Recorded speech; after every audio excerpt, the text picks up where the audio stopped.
എരഞ്ഞിക്കൽ കാരംവെള്ളി ശ്രീ സുബ്രഹ്മണ്യ സ്വാമി ക്ഷേത്രത്തിലെ ധ്വജപ്രതിഷ്ഠാ ചടങ്ങ് ഭക്തിനിർഭരമായ അന്തരീക്ഷത്തിൽ നടന്നു. ക്ഷേത്രം തന്ത്രി കക്കാട്ടിയില്ലത്ത് നാരായണൻ നമ്പൂതിരിയുടെ മുഖ്യ കാർമ്മികത്വത്തിലാണ് ചടങ്ങ് നടന്നത്.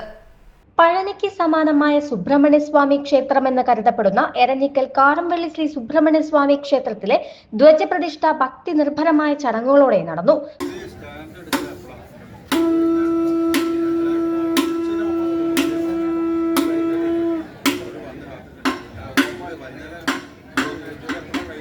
ക്ഷേത്രം തന്ത്രി കക്കാട്ടില്ലത്ത് നാരായണൻ നമ്പൂതിരിപ്പാടിന്റെ മുഖ്യ കാർമ്മികത്വത്തിലാണ് താന്ത്രിക ചടങ്ങുകൾ നടന്നത്.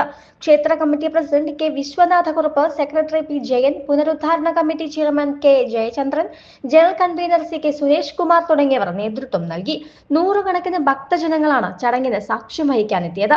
ധ്വജപ്രതിഷ്ഠാ ചടങ്ങിനോടനുബന്ധിച്ച് 6 ദിവസത്തെ ആറാട്ടുത്സവത്തിനും കൊടിയേറി.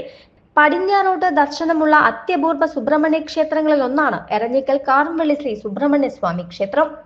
ACV news, Kozhikode.